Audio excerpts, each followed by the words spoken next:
Admit it. Come on. You took my necklace, didn't you? Mindy looked at us and shook her head. She was sweating. Well, there are only 3 of us in this house, and if Andy didn't take it, then obviously it was you. Seriously, Cass, you got to believe me, I didn't take it. But clearly she was lying, because when I rummaged through her bag, Cass's necklace was right there. Cass told her to get out of her house, and Mindy burst into tears. Poor Mindy. I really wanted to stop Cass, but she seriously hates people touching her stuff, so I just kept quiet. You see, Cass and I are pretty much joint at the hip. We've always lived in the same neighborhood, so we grew up together and shared everything. Well, almost everything. Except one little secret that would probably ruin our friendship forever if she found out about it. Auntie, what are you doing? I started to stammer. This is so cute. Honestly, I'm so upset about Mindy. I can't believe she'd do something like that. I smiled, not knowing what to say. I mean, it was me who'd exposed her. Suddenly, I felt so guilty. Right at that moment, we got to the checkout. Cass took everything out of the cart to give to the cashier. Hang on, she exclaimed. What is this? This item has the barcode ripped off. The cashier made a fuss for a while and even called the manager. Cass and I stood there for ages, trying to figure out what was going on. Cass even started crying, thinking she'd be accused of shoplifting. After about 30 minutes, the store manager came and told us we could leave. They kept the items that had no barcodes and sent us on our way. Phew, that was close. What? What do you mean? Oh, nothing. I'm just relieved that we didn't get into any trouble. Just so you know, though, that wasn't the first time we got ourselves into an awkward situation while out shopping. Sometimes it was the torn barcodes, sometimes the tags were missing, then the security alarm would always go off at the door. And all of these situations weren't just coincidences. Okay, I gotta be honest here. The thing is, I have a habit of pilfering. Not because I can't afford stuff. I mean, my dad's the owner of a bank, so money isn't the issue. My dad basically buys me the latest phone every month. And you should see my wardrobe. I have all the designer bags. I steal because it gives me the kind of thrill that my boring daily life just can't give me. My dad just hands me money every day and never stops to think that maybe I'd like a hug or a how are you? Ever since my mom left when I was just a baby. He's been using money as a way to keep the peace. So one day when I was in elementary school, I stole a hairpin from the girl who sat next to me. It felt so good, like my own little secret. I loved the drama that came with it, and the fact that no one ever suspected me because I was such a rich little girl. After the hairpin, I got addicted to stealing little things and couldn't stop. It felt like the only thing I could control in my life, and so I kept on doing it. And here I am now, still getting a buzz from it every single time. And yep, you've guessed it. The one who took the necklace at Cass's sleepover was none other than me, of course. But at that time, because I was so scared, I slipped the necklace into Mindy's bag and pretended to find it there. I was deep in thought when suddenly Alex's scream startled me.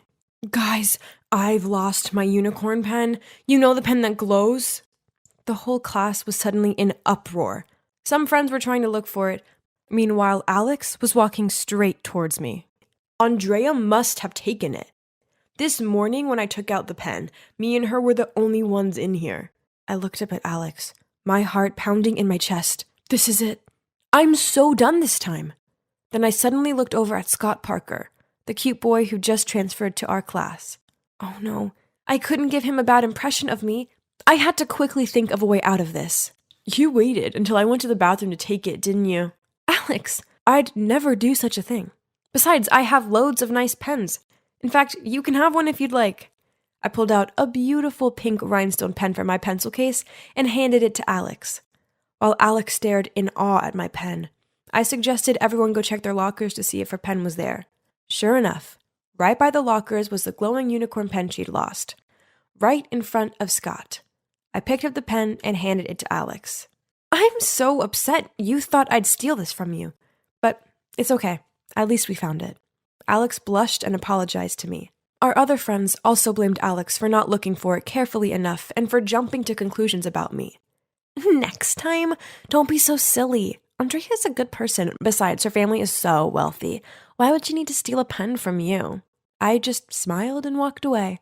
Suddenly, a voice called out from behind me. It was Scott. He looked at me and said, "Wow, that was totally dramatic. I'm Scott, by the way. You're Andrea, right?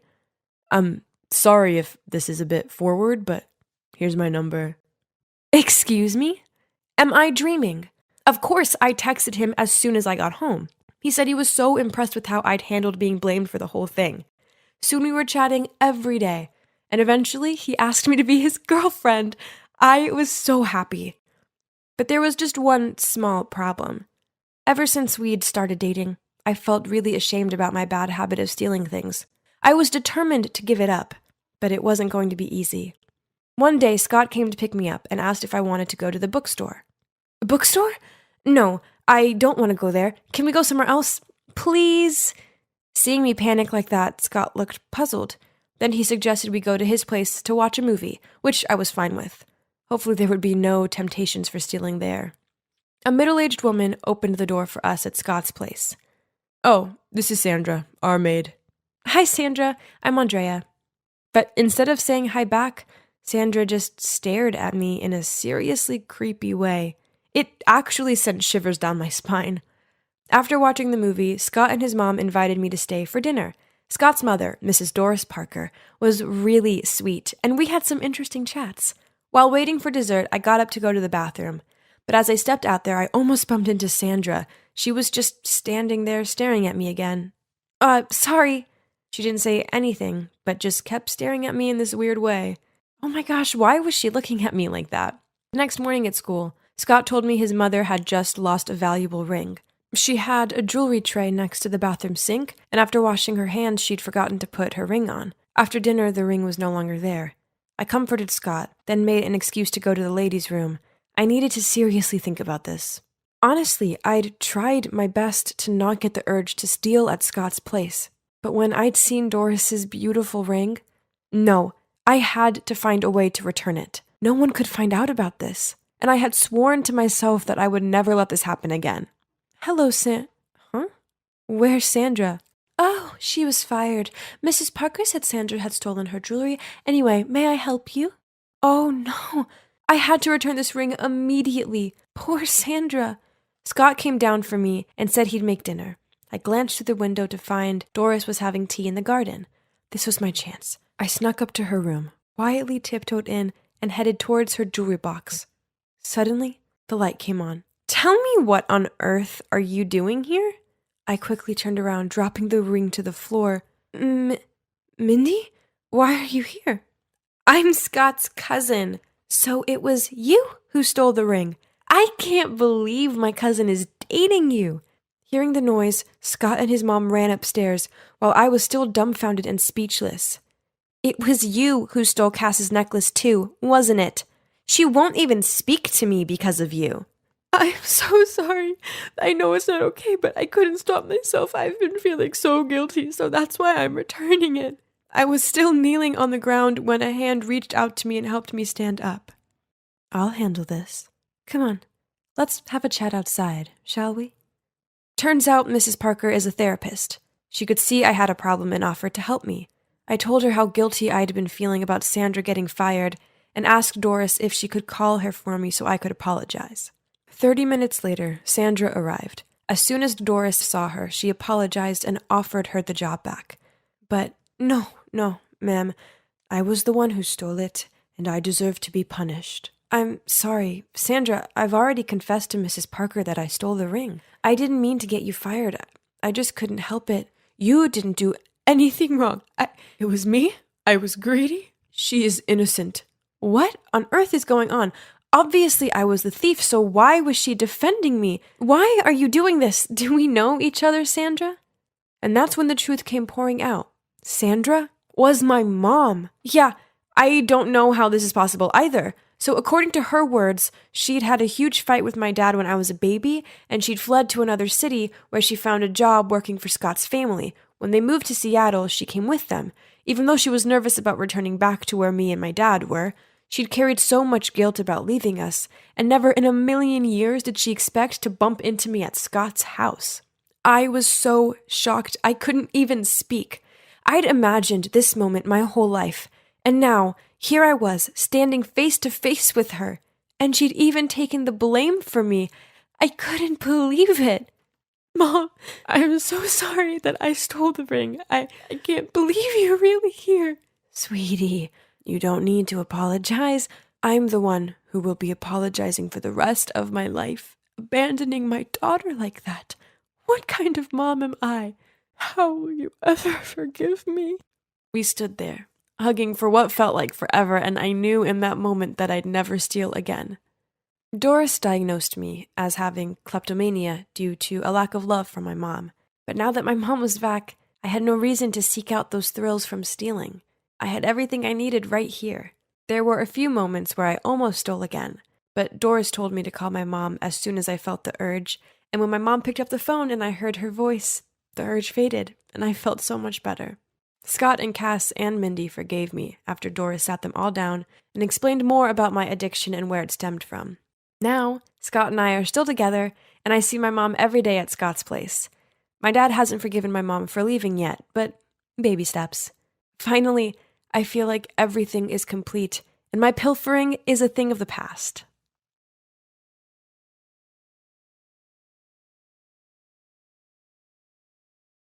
Hello everyone, I am Matt. I'm a college student, and in my free time, I used to work on my automobile startup. Everything was good in my life. My grades, my friends, my family. Only one thing was missing. Love. For as long as I could remember, I had been single and never had a girlfriend. But this changed on the first day after our summer break. I was playing basketball in college. My teammate gave me a pass, but it was too high. While trying to catch it, I lost balance and fell on a girl in the audience.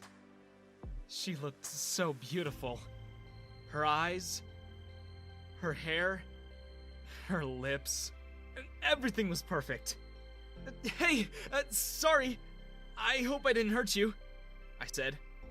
No, not at all. I'm glad you fell on me and didn't hurt yourself by falling on the floor, she replied. I would have asked her out on a date at that very moment. But my teammate shouted at me and said, "Hey man, please come back to the court if you're done chatting." The girl giggled, and with a smile on my face, I went back to playing. Knowing that she was watching gave me a lot of enthusiasm. I scored about 20 baskets in a flash and made my team win the match. The next day, we met in the college playground. Her name was Katie, and she was studying economics. Our interests were very similar. We would meet around lunch every day and talk for hours. Soon, I was in love with this beautiful girl. Katie encouraged me to give more time to my startup. Every day, she would check how many investors I had called and whether I had received funding or not. I called about 100 investors every day. But because of the pandemic, no one was interested in making new investments. When I told this to Katie, she told me I was making excuses and should work harder. I started spending sleepless nights working, but sadly had no luck. One day, Katie made a reservation for us in a 7-star restaurant without telling me. I told her my startup still hadn't received funding and I couldn't afford that. Suddenly, she got angry at me. It's a guy's job to take a girl to luxurious places. You aren't a man if you can't do this. That really hurt me. But I didn't want to further escalate the fight, so I kept quiet. After eating at a normal restaurant, we went to her place on her insistence. I tried to cheer her up, but no use. In the middle of the night, I heard something and it woke me up. I noticed Katie wasn't in her bed. I went to the other room to check on her. What I saw shocked me. She was streaming herself online and talking to an old man. When I asked her who this man is, she said, "Might be my new boyfriend." Oh, I forgot to tell you. We're done seeing each other. It's over. After this, she started talking to that old man again who looked like a Russian billionaire. I asked her, "Why are you doing this to me? If there's an issue, I'm sure we can talk and work it out." She replied, "It's not possible. I only date rich guys. I wish I had known your financial status earlier. Would have saved time." I never knew Katie was such a shallow person. This came as a complete shocker to me. Heartbroken, I decided to leave from her place. I got really depressed. Katie was the first person I had fallen in love with, and she broke my heart.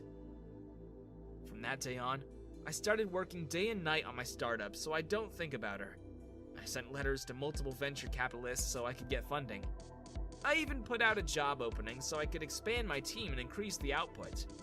One day, while I was working in a co-working space, a girl came to my table and said, "Hey, I saw your job opening online and decided to come straight to your office and meet. Is the vacancy still open?" I said, "Sure. Do you have your resume?" I went through her CV and it turned out she was really talented. She didn't seem too worried about her salary, so I decided to hire her that very moment. We started working together and hit it off really well. Her name was Mia, and she was a college student herself. With her help, my startup and personal life both started getting better. We both enjoyed working alone with each other till late hours of the night. There was only one problem though. I still hadn't got any funding.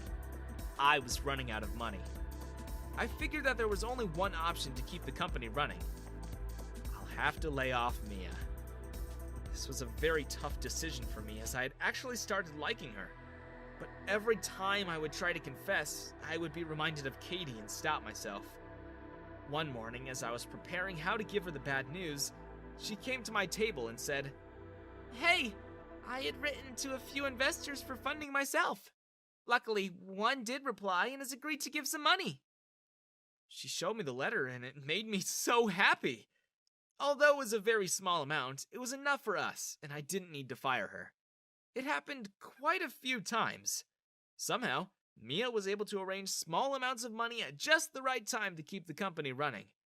I was so glad that I hired her. One morning, Mia called me and told me that she was under the weather and couldn't make it to the office. I wished her to get well soon and carried on with my work.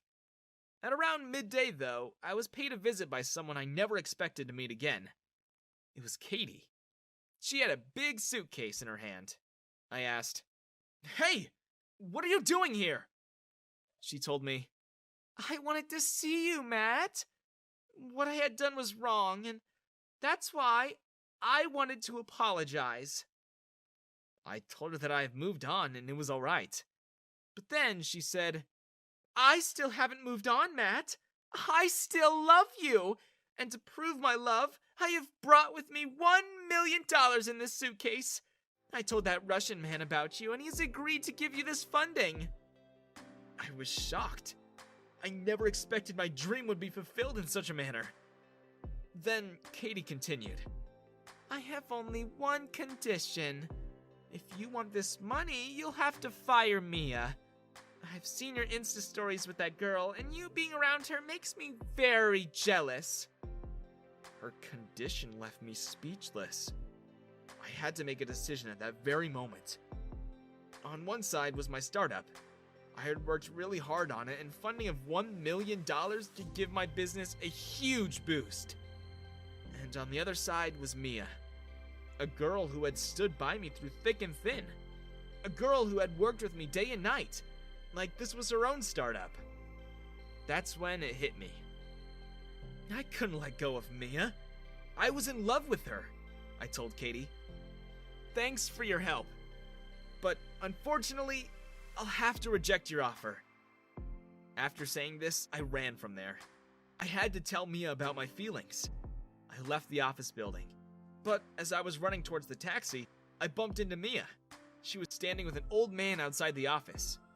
I asked, "What are you doing here? Aren't you unwell? And who is he?" The old man started giggling. He said, "Don't be shocked. I'm her father, young man. Mia had told me she is in love with you, but men have used her for her money so many times that I wanted to check myself if you're trustworthy. You see, I'm an oil billionaire, and I was the one who was giving Mia the money for your startup. I wanted to be sure you were loyal to her." "That's why you sent Katie to me with cash." He laughed. Exactly! There was a camera attached to her shirt. I'm so glad you rejected the money and passed the test, young man. Mia stood there and smiled. I went close to her and hugged her. I said, "Your money is not important, Mia. I love you for the person you are." She was really touched. She kissed me immediately.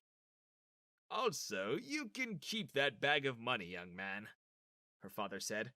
Your company is potential, and I am eager to be a part of your success. My dreams had finally come true.